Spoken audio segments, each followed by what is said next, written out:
సరిగ్గా రావు వీడియోలో నాకు తెలుసు. చిన్న దగ్గరకు పోతే సరే సరే బిజీ కావాలి. దగ్గరగా ఉండదు. ఏం జరిగింది? దేనికి వచ్చారు సార్? గత కొంతకాలంగా నేను తెలుగుదేశం పార్టీ కోసం పనిచేసినాను. తెలుగుదేశం పార్టీ కోసం మా ఎమ్మెల్యే కోసం ప్రత్యేకంగా పనిచేసినాను. మా ఎమ్మెల్యే కోసం ప్రత్యేకంగా నేను పనిచేస్తే నాకు ఎమ్మెల్యే గారు నేను ఒక ఫీల్డ్ అసిస్టెంట్ అడిగితే నాకు అన్యాయం చేశారు. అది వేరే వారికి ఇచ్చేసి నాకు అన్యాయం చేసింది కాకుండా నా పైన కుట్ర చేసి నా పైన రేప్ కేసులు పెట్టే ప్రయత్నం కూడా చేశారు. సోషల్ మీడియాలో ఇష్టానుసారం మా ఎమ్మెల్యే గారు అవమానించారు. వీరిపైన గతంలో కూడా నాకు ప్రాణహాని ఉందని చెప్పి ఫిర్యాదు చేసినా పోలీస్ డిపార్ట్మెంట్ పట్టించుకోలేదు.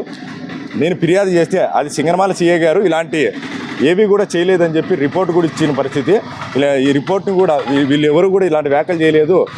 ఈ కేసుల నుంచి నా పైన అక్రమ కేసులు పెట్టి దాదాపు ఇప్పటికి 7 కేసులు పెట్టారు. రీసెంట్గా నన్నే రీసెంట్గా నాకే ఫోన్ చేసి చంపుతామని బెదిరించి నన్ను నా కుటుంబాన్ని నా భార్య పక్కలో ఉన్నా కూడా తీసుకెళ్ళిపోయి చంపుతామని బెదిరించి ఇష్టానుసారం ఎమ్మెల్యే గారు అనుచరుల వల్ల నాకు ప్రాణహాని ఉందని పదే ఫిర్యాదులు ఇచ్చినా కూడా నన్ను పట్టించుకోవడం లేదు సార్. నాకు కనీసం న్యాయం జరుగుతుందని చెప్పి నేను దాదాపు విజయవాడ సెంట్రల్ ఆఫీస్కి అయితేనేమి పార్టీ నాయకులందరినీ కలిసి కూడా నా సమస్యను చెప్పుకోవడం జరిగింది.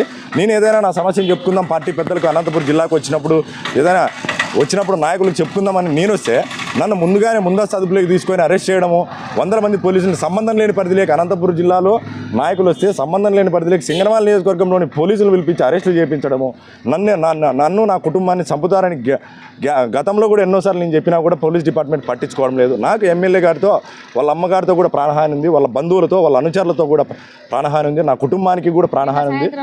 ఫిర్యాదు చేసినా కూడా నా భార్య పిల్లల్ని కానీ నేను ఒక దళితుడిని, నన్ను ఒంటరివాణ్ణి చేయాలా, ఎంతసేపు ఉన్నా కూడా నన్ను ఒంటరివాళ్ళని చేయాలనే కోణంలో ఎమ్మెల్యే గారు వ్యవహరిస్తూ ఉన్నారు. నాకు వాళ్ళు సపోర్ట్ చేస్తున్నారు, వీళ్ళు సపోర్ట్ చేస్తున్నారు అని చెప్పి మా ఎమ్మెల్యే శ్రావణి గారు వారి అమ్మ లీలావతి గారు ఇష్టానుసారం ఇబ్బంది పెడుతున్నారు. వాళ్ళు చేసిన తప్పులన్నీ క్షమించరాని తప్పుడు పనులన్నీ వాళ్ళు చేసి నాయనకు ఎవరు ఉన్నారని చెప్పి నన్ను ఒంటరివాణ్ణి చేయడానికి నా అనుచరులకు నాతో కలిసి తిరిగే వాళ్ళు కానీ నాతో ప్రయాణించే వాళ్ళు కానీ వాళ్ళపైన కూడా కేసులు పెట్టే పరిస్థితి. నన్ను ఎవరైనా మోటార్ సైకిళ్ళు తీసుకెళ్తే కూడా ఆ వ్యక్తులపైన కూడా కేసులు పెట్టి నన్ను ఒంటరివాణ్ణి చేయడానికి ఇష్టానుసారం ఇబ్బంది పెడతా ఉన్నారు సార్. వ్యక్తులపైన నా చుట్టూ నాకు ఎవరైనా సపోర్ట్ చేస్తారో ఏదైనా నా వార్త రాసి మీడియాకు కూడా నా వార్త రాసినటువంటి మీడియాను కూడా బెదిరించే పరిస్థితి ఉంది సార్. ఈరోజు నన్ను ఒంటరివాణ్ణి చేయాలా, ఎలాగైనా పిచ్చోని చేయాలా అని చెప్పి నాపై గతంలో రౌడీ షీటర్ కానీ రేపిస్ట్ కానీ ఇలాంటివి ఏవి లేవు సార్. లేని ఆరోపణలన్నీ ఎమ్మెల్యే గారు అధికారికంగా మాట్లాడాల్సినటువంటి మాటలు కూడా ఏ ఆధారం లేకుండా ఇష్టానుసారం